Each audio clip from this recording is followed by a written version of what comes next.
Trump खत्म करना चाहते हैं जंग। ईरान ने ललकारा, फाइटर जेट गिरवाने को तैयार रहो। नमस्कार, मैं हूं आपके साथ आयुषी गुप्ता। ईरान के विदेश मंत्री सैयद अब्बास अरागची ने कहा है, ईरान ने पिछले संघर्षों से काफी सैन्य अनुभव हासिल किया है। उन्होंने चेतावनी देते हुए कहा कि अगर दोबारा युद्ध हुआ तो दुनिया को कोई नए और चौंकाने वाले जवाब देखने को मिल सकते हैं। उनका ये बयान ऐसे समय में आया है जब अमेरिका के राष्ट्रपति डोनाल्ड ट्रंप ने ईरान को समझौते के लिए 2 से 3 दिन का समय दिया है। वहीं अमेरिकी राष्ट्रपति जेडी वेंस ने कहा कि बातचीत में काफी प्रगति हुई है, लेकिन ईरान की अंतिम स्थिति अभी साफ नहीं है।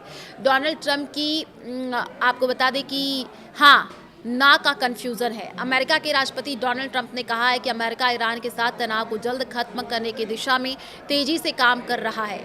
उन्होंने दोहराया कि ईरान को परमाणु हथियार बनाने की अनुमति नहीं दी जाएगी। व्हाइट हाउस में सांसदों को संबोधित करते हुए ट्रंप ने कहा कि हम इस युद्ध को बहुत जल्दी खत्म कर देंगे। उन्होंने कहा कि ईरान समझौता करना चाहता है क्योंकि वो इस तनाव से थक चुका है। ट्रंप ने कहा कि ईरान के दिमाग में परमाणु हथियार है, लेकिन हम उन्हें परमाणु हथियार हासिल नहीं करने देंगे। उन्होंने दावा किया कि अमेरिका ने अभी तक बहुत अच्छा काम किया है। उम्मीद जताई कि मामला जल्द और शांतिपूर्ण तरीके से सुलझ जाएगा। इजराइल लेबनान के बीच बढ़ा है तनाव। इस बीच इजराइल और लेबनान के बीच भी तनाव बढ़ गया है। इजरायली सेना ने दक्षिणी लेबनान के नबातिये इलाके में हवाई हमला किया, जिसमें 9 लोगों की मौत हो गई। 2 मार्च से अभी तक इजरायली हमलों में मरने वालों की संख्या 3042 पहुंच चुकी है। गाजा को सहायता पहुंचाने जा रही ग्लोबल सुमूद फ्लोटिला के एक और जहाज को भी इजरायली बलों ने रोक लिया है। ये अब तक रोका गया 61वां जहाज है। इस घटना के बाद दुनिया भर में इजरायल की आलोचना बढ़ रही है। सैकड़ों कार्यकर्ताओं को हिरासत में लेने पर सवाल उठ रहे हैं। दूसरी ओर ट्रंप ने कहा कि वो ईरान पर नए हमले का फैसला लेने से सिर्फ 1 घंटे दूर थे, लेकिन खाड़ी के 3 अरब देशों के अनुरोध पर उन्होंने हमला टाल दिया। तो अमेरिका के उपराष्ट्रपति जेडी वेंस ने मंगलवार को कहा कि ईरान के साथ बातचीत में अच्छी प्रगति हो रही है, लेकिन अगर समझौता नहीं हुआ तो अमेरिका फिर से युद्ध शुरू करने के लिए पूरी तरीके से तैयार है।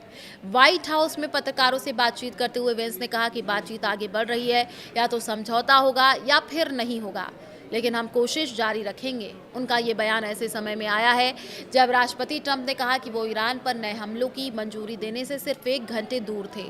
ट्रंप ने ईरान को समझौते के लिए 2 या 3 दिन का समय भी दिया है।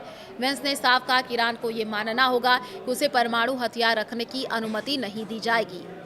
डोनाल्ड ट्रंप के ईरान प्रोजेक्ट को झटका खिलाफ हुए 3 सांसद, इसके बारे में भी आपको बताएंगे। अमेरिका के सीनेट में मंगलवार को राष्ट्रपति डोनाल्ड ट्रंप को बड़ा झटका लगा। ईरान युद्ध के सीमित करने वाले प्रस्ताव पर वोटिंग के दौरान उनके ही 4 सांसदों ने अपनी पार्टी के खिलाफ जाकर के डेमोक्रेट्स का साथ दे दिया। ये प्रस्ताव वॉर पावर्स एक्ट के तहत राष्ट्रपति की सैन्य कार्रवाई की शक्तियों को सीमित करने से जुड़ा है। सीनेट में ये प्रस्ताव 50 से 47 वोटों से पास हुआ, जिसमें 3 रिपब्लिकन सांसद वोटिंग में शामिल नहीं हुए। Republican senator Rand Paul, Susan Collins, Lisa Murkowski और बिल कैसिडी ने ट्रंप के खिलाफ वोट किया। वहीं डेमोक्रेट सांसद जॉन फिटरमैन ने इस प्रस्ताव का विरोध किया है। ईरान के विदेश मंत्री अब्बास अरागची ने अमेरिका को चेतावनी देते हुए कहा है कि अगर फिर से युद्ध शुरू हुआ तो ईरान और ज़्यादा अमेरिकी विमानों को मार गिराने के लिए तैयार है। उन्होंने कहा कि किसी नए संघर्ष में दुनिया को कई और बड़े सरप्राइज जो है वो भी देखने को मिल सकते हैं।